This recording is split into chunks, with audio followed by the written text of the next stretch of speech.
Beleza, tudo bem com vocês? Eu espero que sim. Eu sou o Marcos Menezes e estamos aqui para a nossa segunda aula de treinamento em audiovisual online. Esse projeto é contemplado pela Lei Emergencial Aldir Blanc, pela Prefeitura de Itapevi e pela Pátria Amada Brasil. Bem-vindo ao nosso curso.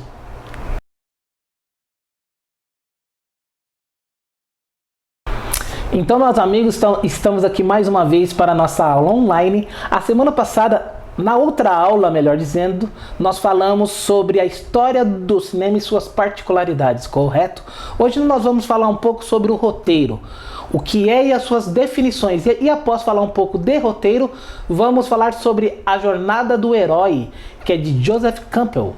É uma metodologia de como criar roteiros facilmente. Não é uma fórmula secreta única, tem vários modos de ser criados roteiros, correto? Mas só que nós vamos usar a jornada do herói. Então vamos para as definições de roteiro.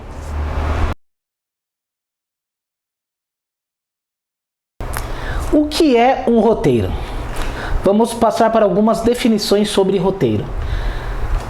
O roteiro é uma forma escrita de qualquer audiovisual, é uma forma literária efêmera, pois só existe durante o tempo que leva para ser convertido em um produto audiovisual. No entanto, sem material escrito, não se pode dizer nada. Por isso, um bom roteiro não é garantia de um bom filme, mas um bom filme não existe sem um roteiro. É uma parte do livro Doc Comparator, tá certo? Muito bom esse livro, falar só sobre roteiro. Isso quer dizer o seguinte, que nós precisamos de um roteiro para ter um bom filme. Só que um bom filme, isso não quer dizer que ele vai ser bom por ter um roteiro. Só que não existe filme bom sem ter um roteiro. Tem a parte que fala sobre ele ser efêmera. Isso quer dizer o quê? Que esse roteiro só existe enquanto não é criado imagens dele. Ele é uma história que está sendo criada, elaborada e dividida até o exato momento que a gente começa a gravar. Gravou, passa a ser o filme e não mais o roteiro. Uma outra parte sobre o que é roteiro é do Fernando Bonassi. Ele fala o seguinte: roteiro é uma peça literária na qual o autor só tem um recurso, a descrição, e ela precisa ser compreendida por toda a equipe de produção, para todo mundo entender. Não pode haver metáforas. Portanto, o bom roteirista não é necessariamente um bom escritor, mas aquele que sabe traduzir com racionalidade e clareza o seu pensamento visual. Fernando Bonassi. Essa parte que é interessante também sobre essa definição de roteiro. Por quê? Nem sempre para fazer um pequeno roteiro precisa ser escritor. Às vezes tem alguém que escreve livro, que escreve muito bem, só que não sabe fazer roteiro. Já uma outra pessoa que não escreve livro, não é nenhum literário, pode escrever um bom roteiro facilmente. Ele consegue pôr clareza em suas palavras.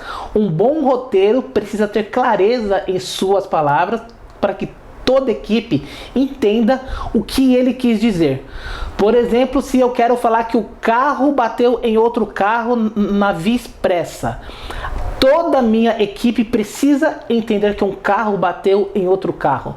Se eu coloco só lá, o carro bateu, a equipe vai pegar e ler, vai ficar naquele cri-cri. Bateu onde, que cor que era o carro, como era, qual era a rua, bateu como, se o carro capotou, se não capotou. Já um bom escritor já começa com o carro, veículo X de placa tal, ao entrar em tal estrada, deu de frente com outro carro de tal cor, de tal tamanho, batendo em suas laterais e um dele entrou a capotar. Por exemplo, está bem detalhado. É assim que tem que ser um bom roteiro, detalhado e claro, para que toda a equipe entenda. Sid Field diz a seguinte coisa: roteiro é uma história contada em imagens, diálogo e descrição, dentro do contexto de uma estrutura dramática. Então aqui quer dizer o seguinte: você tem que contar essa história, colocar detalhes, colocar uma ação, mas dar uma dramaticidade ao seu roteiro. Você precisa que o seu roteiro tenha uma história dramática. Dramático não quer dizer só drama, pode ser aventura, pode ser ação, mas que tenha um bom enredo, algo bem praticado. Essas são as 3 definições sobre roteiro, tá? Quais são os primeiros passos para escrever um bom roteiro? Então vamos lá para os passos para a criação de um roteiro, tá bom? Os primeiros passos. Vamos dizer que nós temos 6 passos, onde 3 são os mais importantes. Vamos primeiro citá-los e depois explicá-los. E após conhecer um pouco sobre roteiro, vamos falar sobre a jornada do herói, que é bem legal, mano. Eu curto demais, tá bom? Vamos lá para os primeiros passos. Primeiro, o que é que precisa ter todo o roteiro? Alguém aqui consegue me explicar sem eu falar? Se caso sabe, escreve aí embaixo. Te dou um tempinho, vai. Sai correndo, escreve. Ah, você não quer escrever, né? Mas tudo bem. Todo roteiro primeiro precisa de uma ideia. Óbvio. É como um livro, como um quadro, como uma pintura, como uma foto. Precisa partir de uma ideia, tá certo? Então todo roteiro, assim como toda obra literária e toda obra de arte, começa sempre a partir de uma ideia.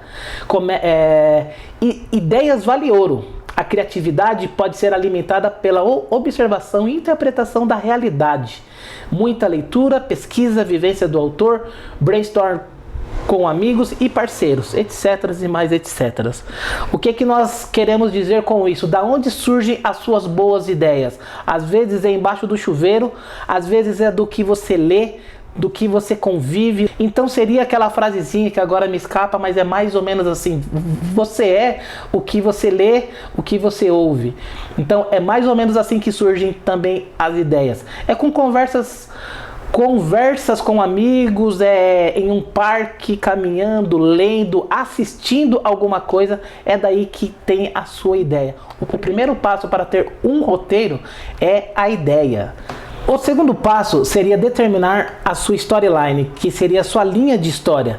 E o que é isso? Definir um conflito aqui dentro. Nós já temos a ideia, já criamos a ideia, surgiu uma ideia de algum local, agora eu preciso criar uma dramaturgia dentro dessa história, que é a storyline.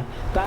Traduzir a ideia em um conflito essencial e condensar esse conflito em palavras. O conflito é a matéria-prima da dramaturgia e pode confrontar diversas forças, como por exemplo, ser humano contra outro ser humano, ou ser humano contra as forças da natureza, ou ser humano contra ele mesmo, etc, etc.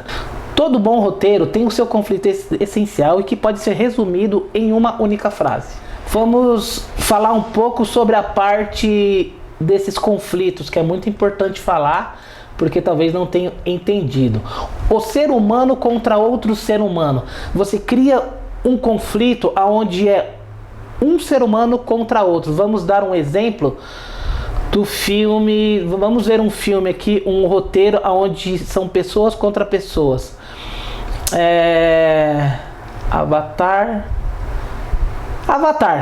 Avatar, eu falo dele porque é um filme conhecido, todo mundo sabe qual que é. O Avatar, daqueles monstrengão azuis. São seres humanos contra seres humanos, são seres místicos, vamos dizer, mas são pessoas contra pessoas, ok? Aí, filmes que tem seres humanos contra poderes da natureza. Então o conflito seria humano versus natureza. Vamos dar um exemplo do O Vulcão, que é muito antigo, esse filme lá da Sessão da Tarde. Vamos dar um exemplo daquele 2012, onde o mundo está acabando, onde a natureza se volta contra o mundo para dar uma lavada. Seria ser humano contra natureza. O ser humano contra ele mesmo. Esse é um dos mais usados em filmes psicóticos, vamos dizer.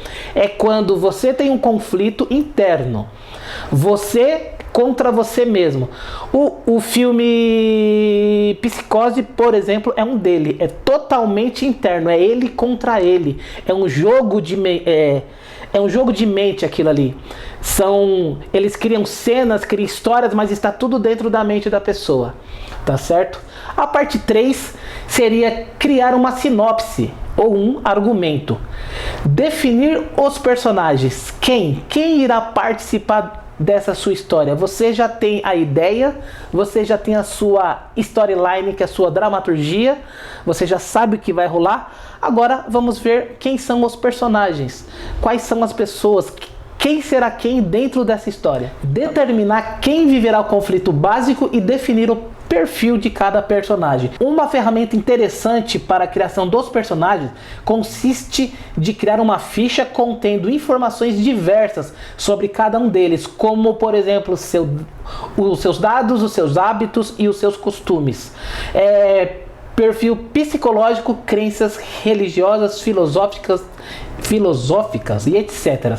Além dos personagens, a sinopse deve definir a localização de ação, em que época ela acontece e descrever o percurso de ação dramática.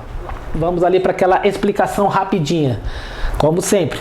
Já temos a ideia, temos a storyline, que é o contexto da história, o que será, e agora temos que ver os personagens. Como criar e quem será o personagem. Fala aqui embaixo também. Deve definir a localização de ação e em que época ela acontece. Isso quer dizer o seguinte: você primeiro tem que ver quantos personagens estão dentro do seu roteiro. Vão ser 5 personagens. Como eles são? O que cada um pensa? Qual é a crença deles? Se eles são ateus, se eles são cristãos, se eles são budistas. E como é que você cria isso? Você faz uma fichinha, coloca o nome do seu personagem e passa a colocar os seus dados particulares, que seria nome completo, mesmo que não apareça o nome de alguém, é bom você colocar o nome. Exemplo, tá lá no roteiro: o garoto roubou a fruta da barraca do seu Zé. Esse garoto não tem nome, só tá o garoto, mas é bom na ficha colocar Roberto, Ricardo, Antônio Moitinha. Gostei desse nome, ó, Antônio Moitinha, entendeu? Quantos anos tem esse garoto? Ele tem 8 anos. Ele tem pai e mãe? Não, ele só tem mãe. A mãe dele passa algum problema financeiro? Sim, ela passa problema financeiro, é dona de casa. E ele estuda? Ele estuda, mas ele é um garoto muito arteiro e ele vai mal na escola. Ele cabula a aula. Ele cabula a aula pra quê? Ele cabula a aula pra ir pra feira roubar as frutas da barraca do seu Zé. Você entendeu? Uma coisa se encaixa na outra, mas tem que pôr.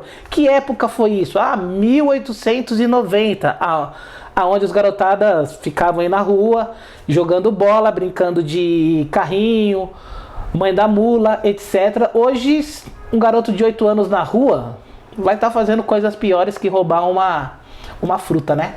Enfim, tem que pôr a época também. Então, o Moitinha lá, que é o garoto, X idade, ele tem os problemas X, ele é branco, ele tem mais ou menos 1,45 m e etc, etc. Como que ele é? Ele é triste, ele é alegre? Ele é alegre, ele é triste. São as partes psicológicas dele. Ele gosta da mãe dele ou não? Gosta muito, muito da mãe dele, que trabalha muito para dar o mínimo para ele, mas ele odeia o pai. São todas partes psicológicas que a gente precisa pôr de cada personagem. Mas eu vou ter 50 personagens no meu roteiro. Então você vai ter que criar 50 fichas. Por que 50 fichas? Depois dessas fichinhas vai para cada pessoa que for fazer o personagem. Olha, você vai ser o garoto. É esse aqui o seu perfil. Você vai ser o dono da barraca. É esse aqui o seu perfil. Você vai ser o motorista, esse aqui é o seu perfil. Ele vai catar essa ficha e vai estudar essa ficha. Em que época que isso acontece? 1995, época dos anos 2000, época do ano 2020. Precisa ter, tá certo? Vamos para a parte 4. Vamos falar sobre a estrutura ou escaleta. Agora, como que se faz isso, tá certo?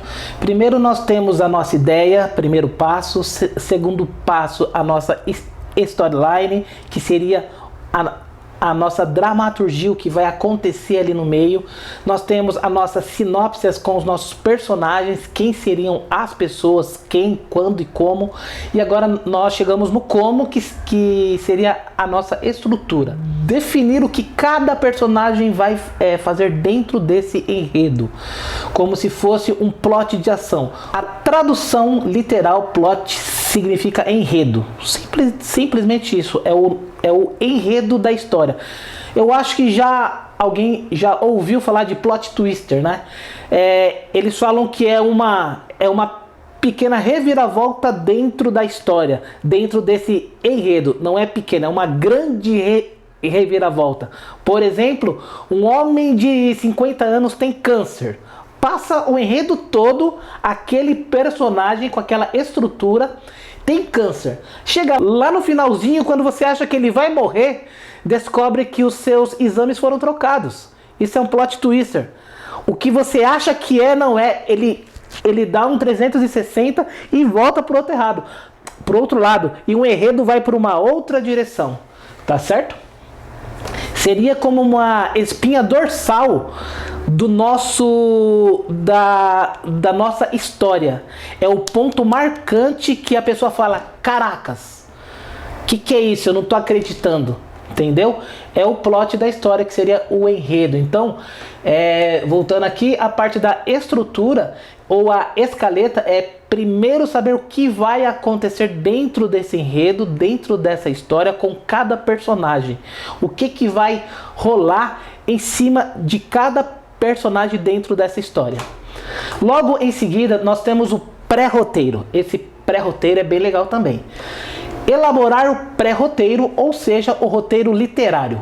Incluir os diálogos, falas ou locução, que são o fator determinante do tempo dramático, das cenas ou sequências.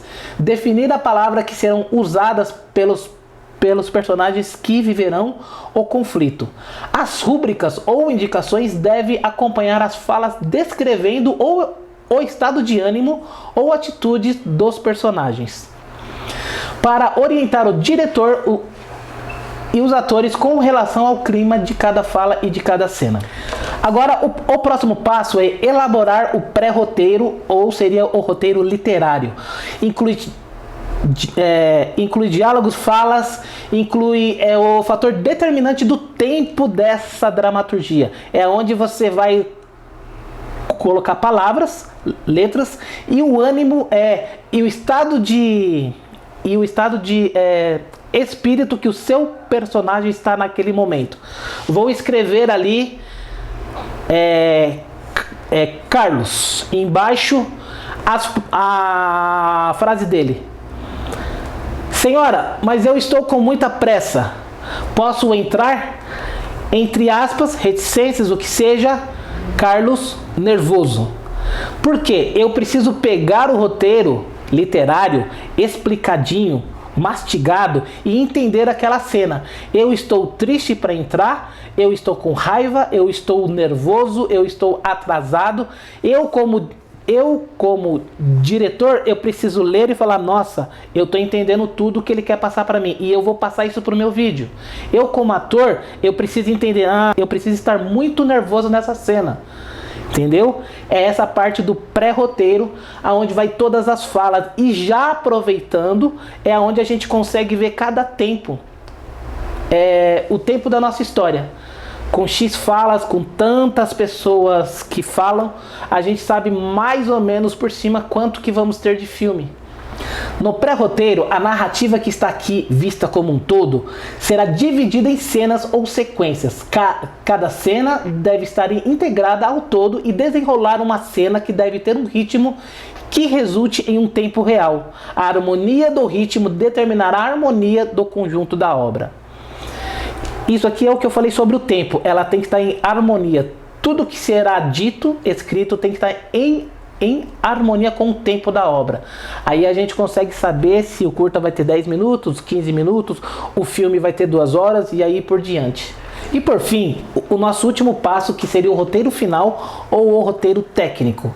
O roteiro técnico nada mais é do que pegar aquele nosso roteiro que nós já criamos, que nós já temos a ideia, nós temos a nossa storyline, a gente já tem a nossa sinopse, a nossa estrutura, e nós temos agora, nós temos o nosso pré-roteiro e agora o roteiro final, que é pegar a nossa história, que normalmente é feito por uma, duas pessoas no máximo, e passar para o modo técnico para que toda a equipe entenda. Seria isso então, manejar as cenas para criar uma unidade dramática para o audiovisual. O roteiro final é um trabalho de equipe que requer a interação do roteirista com o diretor, a equipe de produção e até mesmo com o próprio elenco. É hora de corrigir as imperfeições e trabalhar as imagens mais a fundo, incluindo os movimentos de câmera e planos de filmagem. Aqui também serão incluídos a iluminação, a trilha sonora e o elenco e outros detalhes de produção. E ao final desse trabalho, o roteiro deve estar pronto para ser gravado. Isso é, catar aquela história que nós já temos e passar para a parte técnica, aonde todos devem entender. O cara que vai gravar tem que saber como ele vai gravar. Enquadramento de cima, de baixo, plongé, contra plongé. O ator tem que saber se ele vai entrar por uma porta, entrar de carro, entrar a pé, voando, de paraquedas. Todo mundo tem que estar uníssono. Todo mundo tem que estar sabendo o que estamos gravando. Ficamos aqui então com os 6 passos para o que é necessário a construir um roteiro e vamos agora para a jornada do herói, que são os 12 passos de Campbell.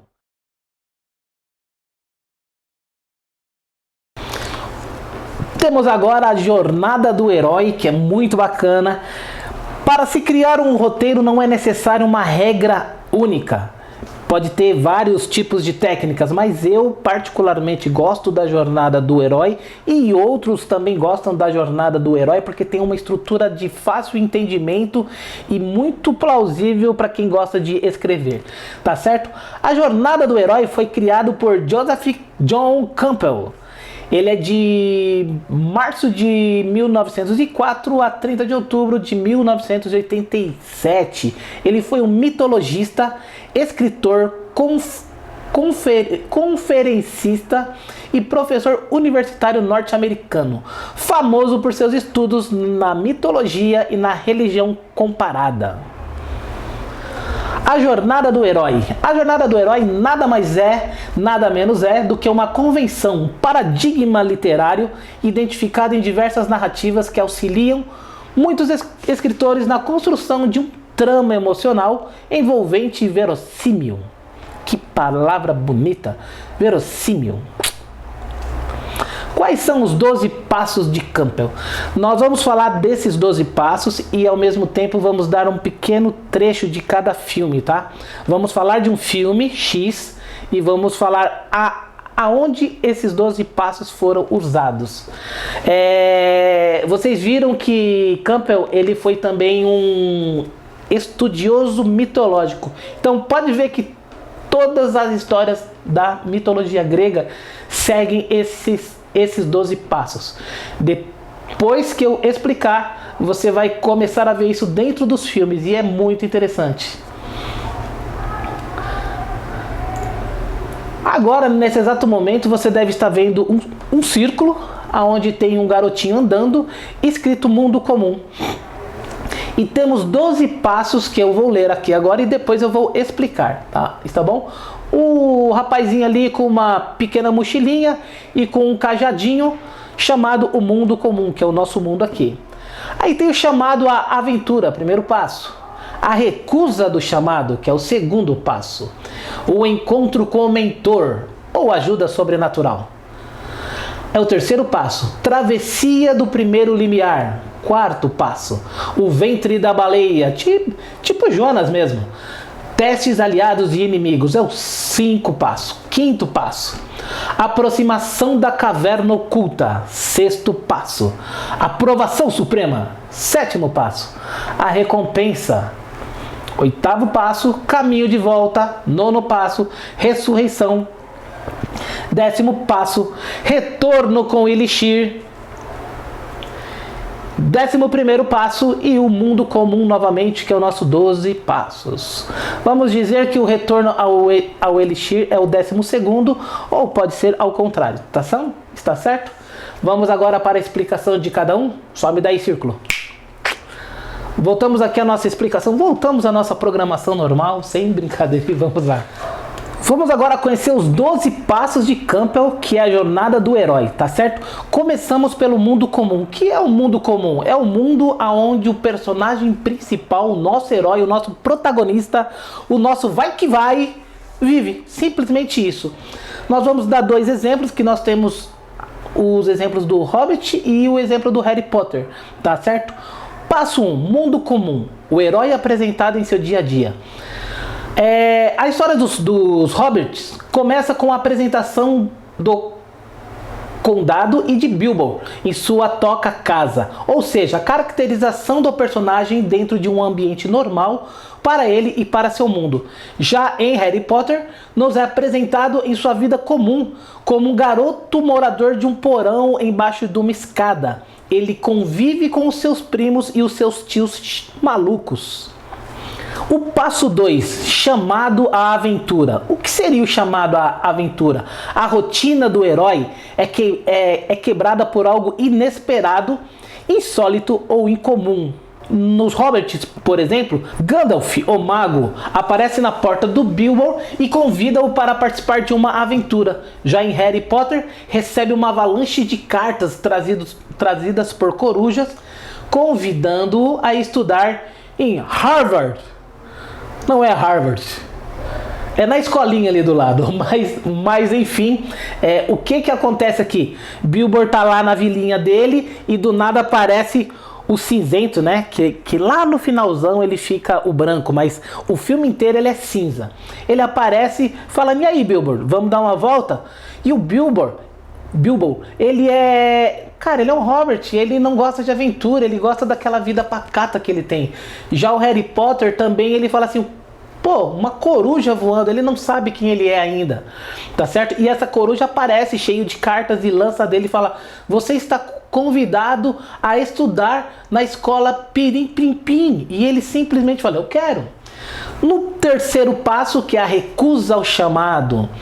Como já diz o próprio título da etapa, nosso herói não quer se envolver e prefere continuar a sua vidinha como ela é. Seria bem eu assim, eu quero ficar como eu estou. Mentira, eu queria ser chamado para uma aventura. Bilbo recusa o convite de Gandalf, pois não era respeitável para um Hobbit sair em busca de aventuras. Já no Harry Potter, o tio de Harry faz esse papel e o proíbe de ir para escolas de bruxo. Aqui há 2 casos. Há o caso de recusa forçada e há o caso de recusa própria. Eu posso falar, eu não quero ir para essa aventura porque eu não acho que eu devo ir. Aí, N motivos. Eu sou medroso, eu não sou mais eu tenho medo de tal coisa, eu não posso sair daqui, eu não posso deixar a minha família. Já o Harry Potter foi impedido por uma força externa, que foi o caso do tio dele, que falou, você não vai para canto algum, vou te prender aqui no quarto. E foi lá e trancou o Harry Potter. O 4º passo da nossa jornada de 12 é o encontro com o mentor. O encontro com o mentor pode ser tanto com alguém mais experiente ou uma situação que o força a tomar essa decisão de ir. No caso lá do Bilbo, que é os Hobbits, por influência de Gandalf e do instinto herdado de sua família, Bilbo decide participar dessa aventura. Já o Harry Potter recebe a visita de Hagrid. Eu não sei falar o nome dele, Hagrid, mas é aquele urso das montanhas desse tamanho, barbudão, é um semi-gigante, que é responsável por, digamos, escoltar Harry até a escola Pirim Pim Pim. O 5º passo é bem importante, é bem interessante na hora que você estiver escrevendo. Pode ver que nós já tivemos aqui o mundo comum, que é apresentar o seu personagem no mundo que ele está, normal, do dia a dia. Assistam Matrix 1, ele tem essa pegada todinha dos 12 passos, porque ele está no mundo comum, ele é chamado, ele nega e depois ele aceita. Nós temos o passo 2 aqui, que seria o chamado para aventura. Nós temos a recusa dessa aventura, nós temos o quarto passo, que é o encontro com o mentor. É alguém que vai aparecer do nada, como esse chamado. Esse chamado também aparece do nada normalmente. É uma carta que chega, é alguém que entra na sua vida, é alguém que entra na vida dessa pessoa, é uma herança que ele recebe. E o encontro com o mentor, que é alguém que vai te forçar a entrar nessa aventura, vai te convencer de algum modo. É o quarto passo. E o quinto passo é onde você atravessa um umbral, você sai do seu mundo comum e vai para o mundo dessa aventura. Nessa fase, o nosso herói decide ingressar em um novo mundo. Sua decisão pode ser motivada por vários fatores, entre eles algo que obrigue, mesmo que não seja a sua opção. No caso do Bilbo, que é os hobbits, Bilbo e seus companheiros de aventura se deparam com 3 trolls em uma floresta. Bilbo, como um ladrão designado pelo grupo, arrisca-se em descobrir mais sobre os trolls e até tenta roubá-los. Já em Harry atravessa a parede do bar que dá acesso ao mundo dos bruxos pelo beco diagonal. É aquele limiar do umbral, né? Você está no seu mundo e você, a partir daquele momento, já não está naquela história antiga. É uma nova história. É como se fosse um novo começo. O passo 6. Testes, aliados e inimigos. A maior parte da história se desenvolve nesse ponto. No mundo especial, fora do ambiente normal do herói, fora do ambiente normal desse herói, que ele irá passar por testes, receberá ajudas esperadas ou não de aliados e terá que enfrentar os inimigos. Quer dizer que nessa parte que ele passa do umbral, que ele passa por esse portal, que ele entra nessa aventura, é ali que a maior parte da sua história se desenvolve. Então a maior parte do seu roteiro está dentro do 5 e do 6. É ali onde ele vai conhecer os seus amigos, quem são os seus inimigos, quem pode te ajudar e quem não pode te ajudar. É na parte 6, testes, aliados e inimigos. O exemplo do Bilbo, que é os hobbits, a aventura de Bilbo continua. Ele passa por Valfenda, a terra dos elfos, atravessa as montanhas sombrias, a floresta das trevas e a cidade do vale. Já em Harry Potter, os primeiros dias em que Harry está em sua nova escola, em um mundo diferente, faz amigos, inimigos e descobre sobre a existência da Pedra Filosofal. No caso aqui do Harry Potter, ele conheceu Hermione e aquele outro garotinho lá, que no final ficou com a Hermione, que eu acho errado, estranho. E conheceu os inimigos dele, que é aquele loirinho que fez a vida dele um grande inferno o filme inteiro, mas no final até que se deram bem. O passo 7, a aproximação do objetivo. Aqui o herói se aproxima do objetivo da sua missão, mas o nível de tensão aumenta e tudo fica indefinido. Vamos dizer que é quase o ápice da história do seu roteiro. O seu herói, o seu personagem principal, está quase alcançando os seus objetivos. Mas tem que ter uma tensão naquele momento. É a tensão que será que ele vai conseguir ou não fazer aquela parte que ele se propõe. Bilbo chega finalmente à Montanha Sólita. Chega à Montanha Solitária, o covil de Smaug, o dragão. Harry Potter e seus amigos passam por Fofo e atravessam a Sala da Chave. Vencem o xadrez do bruxo. Harry encontra o professor Quirrell e Voldemort. Vocês se lembram dessa sala aqui? Dessa sala do Harry Potter, onde ele entra num porão e tem um cachorro lá chamado Fofo de 3 cabeças? É um enorme cachorrão que eles chamam de Fofo, que o Hagrid, o ursão, chama ele de Fofo, porque ele é fofinho, né? Todos os bichos para ele são fofinhos. E depois de vencer aquele xadrez, que é quase chegando ao fim do filme, ele vê Voldemort. É a primeira vez, creio eu, que ele realmente se depara com Voldemort. O passo 8 é a provação máxima. Aqui o seu roteiro precisa do ápice do ápice. O seu herói tem que ver se ele é merecedor de tudo que ele rolou até aquele momento, tá certo? É o auge da crise. Precisa dizer mais? Tá escrito assim. Bilbo enfrenta sozinho o dragão, num diálogo no qual ele tenta descobrir as fraquezas do monstro. Harry Potter, apesar de ser um bruxo muito jovem, Harry Potter enfrenta Quirrell com a magia de proteção que lhe havia sido imposta pela sua falecida mãe. Eu não me lembro as palavras, mas eu me lembro da cena que ele tinha uma outra cara aqui atrás, que era do Voldemort, né? Aí eles começam a lutar lá com a varinha. Muito bacana. É hora do ápice do filme. Passo 9. A conquista da recompensa. Passada a aprovação máxima, o herói conquista a recompensa. Vamos dizer que praticamente depois do passo 8, que a aprovação máxima do seu herói, acabou a sua história. Mas para toda a história tem uma recompensa. Não vou dizer que todos os roteiros precisam ter esses 12 passos, mas quase todos os 12 passos. Dá para usar os 12 passos sem algumas partes, faltando algumas, mas quase todas usam todos esses 12, tá bom? Aprovação máxima, a conquista da recompensa. Acabou a história, ele foi lá, destruiu o Voldemort. Destruiu não, né? Saiu na treta lá e conseguiu sair. Tá aqui, passada a aprovação máxima, o herói conquista a recompensa. Bilbo consegue retirar o dragão da montanha solitária e os homens da cidade do lago matam o monstro. Eu me lembro dessa cena, ele luta, conversa tudo, até que o bichão sai voando lá pra fora e o pessoal que tá lá fora mata esse monstro. Já em Harry Potter, encontra a Pedra Filosofal e derrota Quirrell.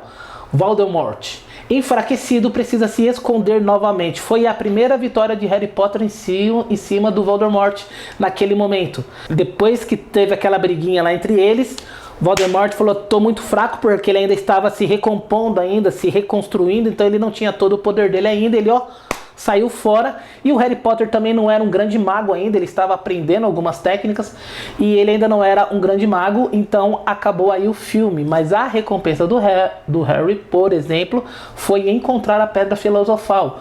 Já do Bilbo foi conseguir tirar aquele dragão para fora, aonde eles conseguiram matar o dragão. O passo 10, o caminho de volta, é a parte mais curta da história. Em algumas, nem sequer existe. Após ter conseguido seu objetivo, ele retorna ao mundo anterior. É a parte praticamente do tchau. É a parte, vamos dizer, aonde eles fazem toda aquela ação, aquela aventura, salva. Aí o monstro morre, Voldemort foge. É a parte que ele simplesmente no outro dia fala: ó, tá tudo bem, tá tudo light, tchau, cada um pra sua casa. É uma parte muito curta, que leva 10 minutos aí de um filme, 10 a 15 minutos. Tá bom? Bilbo se prepara para voltar pra casa, enquanto Harry Potter se recupera na escola Pirim Pim Pim e prepara-se para retornar ao mundo dos trouxas. O passo 11 é a depuração. Aqui o herói pode ter que enfrentar um trama secundário não totalmente resolvido anterior. Boa. Vocês já viram aqueles filmes que não tem fim, né? Que normalmente tem parte 1, parte 2, parte 3. Matrix, Harry Potter que foi até, eu não sei, o 6 ou 7. Os Hobbit também, eu acho que teve uma trilogia. É aonde fica um espaçamento com alguma coisa que não ficou resolvido para uma próxima aventura. O seu herói, ele volta para o mundo dele, mas ele sabe que provavelmente terá que voltar para aquele momento novamente. É o mesmo caso aqui. Os Hobbit, um exército de orcs e lobos selvagens ataca os aldeões da montanha, elfos da floresta e os homens da cidade. Acontece a batalha dos 5 exércitos. Em Harry Potter, Harry e seus amigos, pelos seus últimos feitos com o auxílio a Hogwarts, Escola Pirim Pim Pim, somam pontos à Casa Grifinória e vencem a disputa entre elas. Passo 12. É importante o passo 12, hein? É a finalização da história. O herói volta ao seu mundo, mas transformado. já não é mais o mesmo. O que acontece aqui? Eu vou puxar uma história aqui do Matrix, porque eu gosto, porque ela tem os 12 passos cravadinho. A próxima história do herói vou fazer em cima do filme Matrix, porque é mais detalhado. O Matrix, o Neo, é um Zé Ruela, trabalhador que acorda cedo, trabalha o dia inteiro, ganha pouco, à noite vai lá pra internet, fica nos sites dele, vende lá as muambas dele, no outro dia trabalha e tal. Sempre foi essa vida. Quando ele é chamado a essa história, acontece muita coisa, ele fala que não quer, depois ele vai, ele cata as pílulas, engole lá a vermelha, tudo muda, Matrix, aqueles códigos binários, tal, etc. Mas quando ele volta para o seu mundo, que no caso ele não voltou mais, mas ele passou a ter uma vida lá dentro, que não era dentro, era fora, que era fora da Matrix, ele está renovado, ele está modificado. Então, o 12 passos, o seu personagem precisa ser diferente do que ele era antes. Se ele tinha um medo, ele passa a não ter mais. Se ele tinha receio de alguma coisa, ele passa a não ter mais. Já viu aqueles filminhos de sessão da tarde, onde sempre tem um grandalhão que bate em um menininho? Todo filme de sessão da tarde tem isso. Um grandão batendo num pequenininho. E esse pequenininho sempre apanha. Só que acontece uma história todinha que lá no final esse grandão vai pra cima dele e ele bate no grandão. É essa mudança que há em seu personagem. O 12º passo, o seu personagem, o seu herói, o seu protagonista volta renovado dessa aventura toda. E no caso do passo 11, pode haver uma deixa para um próximo filme. Vamos dizer que o Harry Potter teve uma deixa, que foi a parte do Voldemort, que ele fugiu e ele falou que iria voltar. A mesma coisa aqui. Ele volta para o mundo dele, mas ele volta renovado, fortalecido. Por isso até que é os 12 passos do herói. Ele realmente volta como um herói. É como se fosse uma mitologia grega que nós estamos acostumados sempre. Finalmente, Bilbo retorna ao lar, escreve um livro sobre as suas aventuras e se torna o estranho hobbit que gosta de aventura. Por exemplo, o Robert, que é o Bilbo, ele não queria ir para essa aventura porque era estranho entre os hobbits eles saírem para aventuras, era algo que não era aceito. Ele voltou como sendo o único que aceitou e ele voltou renovado por isso, até festejado, vamos dizer assim. Já no caso do Harry, após o primeiro ano da escola de magia, ansiosos para se encontrarem no ano seguinte, os alunos se despedem de Harry, que retorna ao mundo dos trouxas, onde a convivência com seus tios nunca mais será a mesma. Mas nós sabemos que a convivência com eles ficou pior, né? Porque eles... Agora Harry sabia que era filho de bruxo e os tios já sabiam e começaram a atazanar mais a vida de Harry, né? E só que Harry já era diferente, agora ele já era um pouco mais rebelde, ele ia quando ele queria, ele era diferente daquela primeira vez lá, onde ele ainda era um covardão. Então, viram? À medida em que conhecemos a estrutura, fica mais fácil identificar os passos acima em diversos livros. Claro que os 12 passos de Campbell não constituem uma regra, pois na ficção não existe apenas a jornada do herói. Ainda assim, o modelo de Campbell é muito utilizado por diversos escritores, muitos deles de sucesso. E ficamos aqui com a nossa aula de hoje, que foi sobre roteiro e os 12 passos do herói. Na próxima aula nós iremos falar sobre enquadramentos. Eu espero vocês lá e feliz ano novo!